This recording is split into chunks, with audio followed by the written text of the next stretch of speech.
Buenos días, mi nombre es Laura Moreno. Quiero compartir con ustedes esta rayuela en actualización en bronquiolitis. Los tópicos que voy a tratar en estos 20 minutos son los que movilizaron de alguna manera la actualización de las recomendaciones para el manejo de infecciones respiratorias agudas bajas en menores de 2 años, que recientemente ha sido publicada y fueron actualizadas a partir del Comité Nacional de Neumonología de SAP,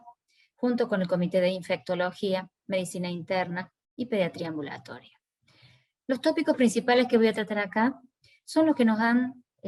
motivado alguna discusión y alguna revisión y que de alguna manera condicionan algunos cambios, si se quiere, en las acciones de salud en relación a estos pacientes con infecciones respiratorias bajas. En primer lugar, recuperar a los determinantes sociales y a los factores de riesgo, como quizás los que más van a llamar nuestra atención a la hora de identificar a los niños que no pueden irse a su casa en el momento del triage, o aquellos en los que habrá que hacer un seguimiento individualizado en el manejo de los mismos. La definición clínica de bronquiolitis, vamos a ver que hemos hecho algún cambio a fin de optimizar justamente el manejo normatizado de caso y las acciones en el primer nivel de atención. Algunos aspectos que hacen a la valoración inicial y al seguimiento hasta el alta de estos niños, y todo en relación a las recomendaciones que les decía del actual consenso publicado recientemente. Entonces, en relación a la tríada epidemiológica, vamos a recuperar sobre todo condiciones del huésped y del ambiente que mucho más que la agresividad de los virus, tienen que ver con esta persistencia de la morbimortalidad de los menores de 2 años por infecciones respiratorias. Ustedes ya conocen los factores del huésped, como son la edad menor de 3 meses, la prematurez, el bajo peso al nacer, falta de lactancia materna, comorbilidades, como condicionantes fuertes que determinan la complicación y la muerte de estos lactantes. Y fuertemente las condiciones sociales, los determinantes ambientales, que hacen que la evolución de los niños en este estado no sea favorable. Solo para recuperar algunas cifras que ustedes seguramente conocen, ¿y por qué seguimos hablando de bronquiolitis? Hoy por hoy todavía son causa de muerte en los primeros lugares de causa de muerte menores de 1 año, menores de 5 años. Después de la prematurez y lo que tiene que ver con el parto y periparto, las enfermedades congénitas, como principalmente cardiopatías, son las que ocasionan la mayor cantidad de muertes y siempre relacionadas a las infecciones respiratorias. En relación al huésped, recuperamos el peso de nacimiento y la edad gestacional como uno de los determinantes independientes que más se asocian a morbimortalidad por infecciones respiratorias bajas. Y, como ustedes saben también, las desigualdades regionales hacen que las condiciones ambientales sigan siendo un factor a determinar a la hora de organizar el manejo normatizado de casos de estos chicos. El ambiente también, fíjense, estas son cifras en donde alarmantemente se ve que las muertes por niños menores de 5 años se asocian significativamente con la falta de cobertura social, con la educación materna y paterna, con la falta de trabajo. Bueno, situaciones que no son nuevas para nosotros, pero son muy importantes a la hora de mantener el impacto de las infecciones respiratorias en la muerte de los niños, incluso de muertes domiciliarias. Estas situaciones de muertes domiciliares en donde muchos de estos niños habían consultado al sistema de salud por su bronquiolitis o su infección respiratoria, nos hace reflexionar acerca de las conductas a nivel de salud pública y a nivel de atención primaria que estamos teniendo con estos chicos. En relación a virus respiratorios no hay nada nuevo, salvo que incorporemos a rinovirus como uno más de los agentes que están involucrados en las bronquiolitis y neumonías virales. Además del virus respiratorio sincicial y los que ya conocemos, como rinovirus no lo pesquisamos habitualmente por inmunofluorescencia, son seguramente aquellos que dan negativos para algún virus respiratorio, pero si utilizamos PCR, como en algunos lugares se hace, podemos incorporarlo realmente a uno más de los virus que ocasionan infecciones respiratorias virales.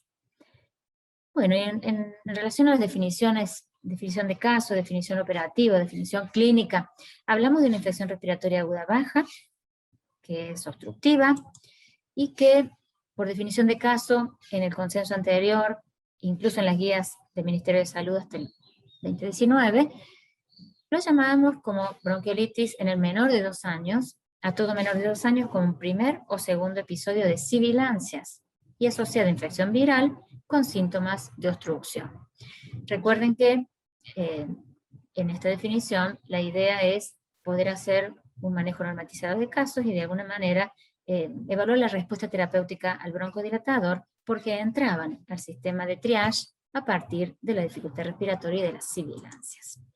Pero ¿qué pasa? Quisimos avanzar un poquito más en relación a la definición operativa, a los fines de poder separar a esta bronquiolitis típica, si pudiéramos decirle así,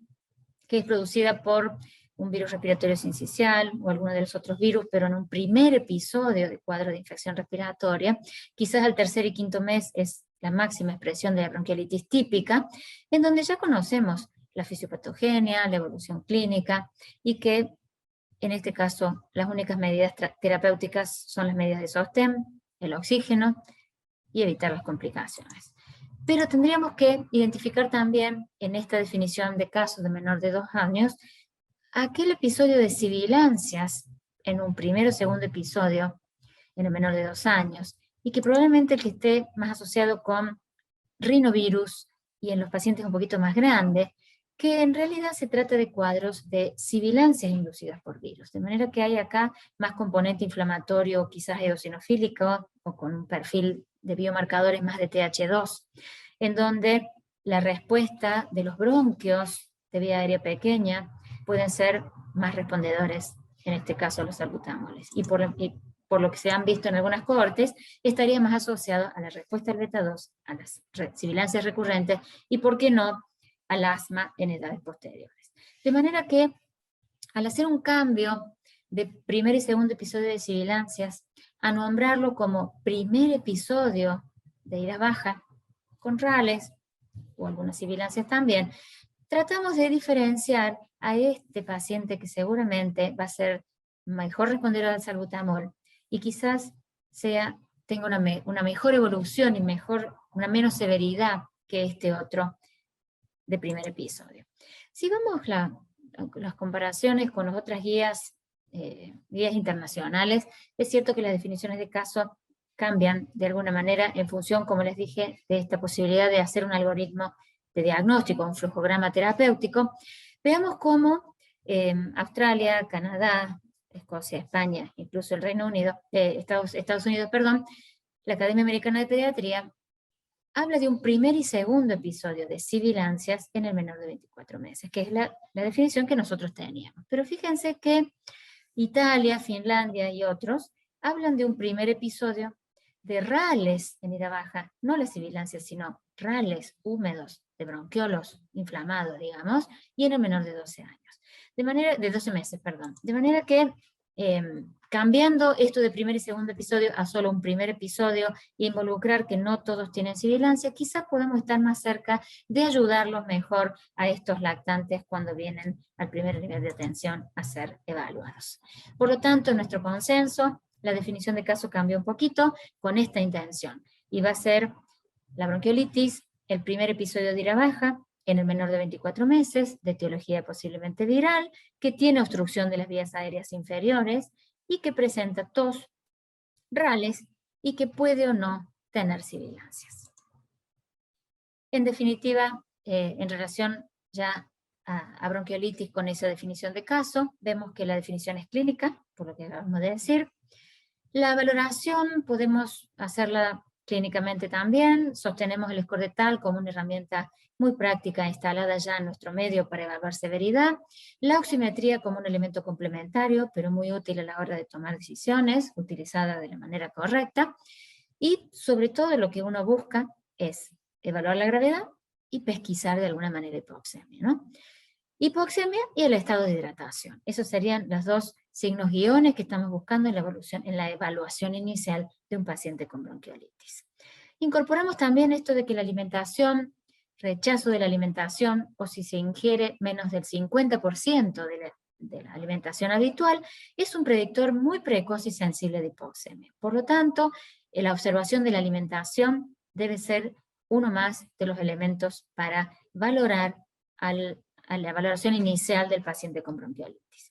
Quizás los días de evolución desde el primer síntoma es relativo, si estamos en el tercer o quinto días de síntoma es cuando más se juega la severidad, por lo tanto podríamos hablar si estamos en el quinto día con un score de tal de 4 o 5, probablemente es un niño que ya ha pasado su periodo más crítico, ¿no? De todos modos es relativo y vamos a ver que es importante su seguimiento siempre hasta el alta definitiva.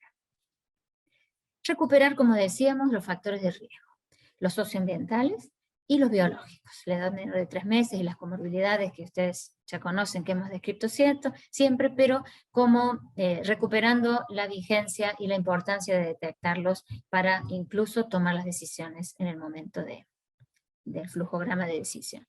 Los signos de alarma, por supuesto, para educar a las mamás y recuperar, por ejemplo, una fiebre tardía o la tiraje o rechazo de la alimentación y demás.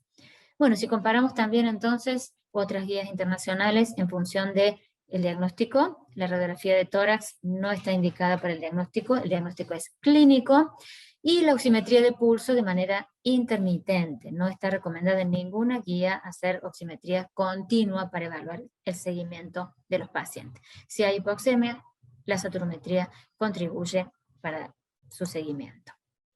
En relación al diagnóstico, decíamos, los test virales, solamente antígenos virales los pedimos en el internado para cortizar, no en el ambulatorio, tampoco citológico, ni cultivo, y gases solamente en el paciente que tiene dificultad respiratoria grave, sobre todo para ver hipercapnia, ¿no? En relación a las cifras para indicar oxígeno, tampoco están definidas absolutamente, son en realidad consensos o recomendaciones de tipo D, en donde fíjense que Francia y España, y nosotros incluidos, indicamos la oxigenación por en saturaciones menor de 92%. No así la Academia Americana y otros que aportan oxígeno cuando la saturación es menor de 90%. En relación a utilizar o no beta-agonistas en el paciente con bronquiolitis, vemos que tampoco hay uniformidad en los criterios, vemos que muchos, sobre todo para corticoides, estamos todos de acuerdo que no está indicado el corticoides en la bronquiolitis,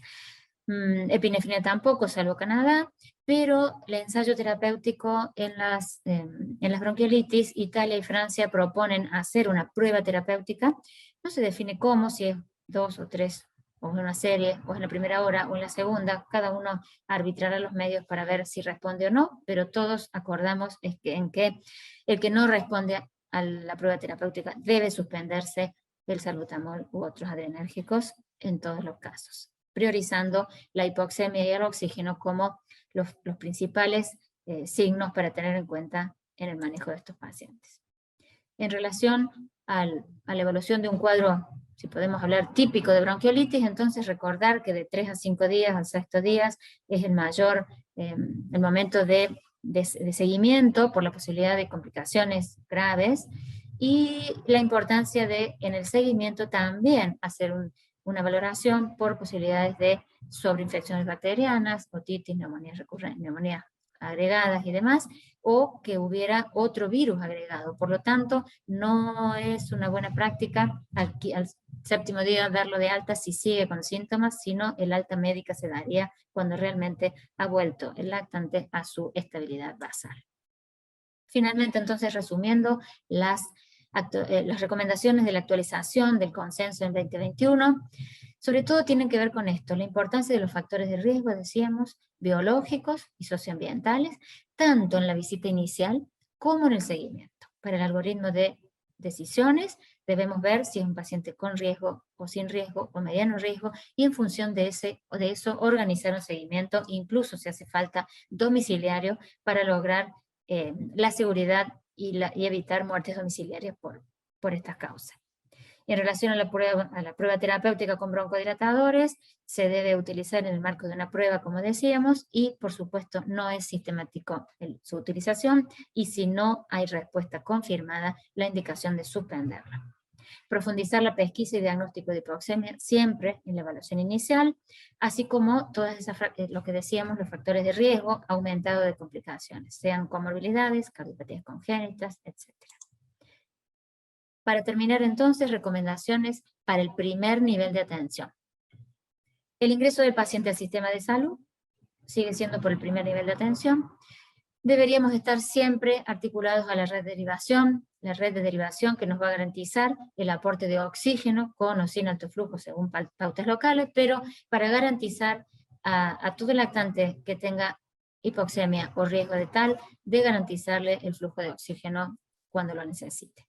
Evaluación del paciente en forma integral, incluyendo gravedad, decíamos, por el corretal, con o sin oximetría según el caso, y los factores de riesgo como parte de la evolución inicial.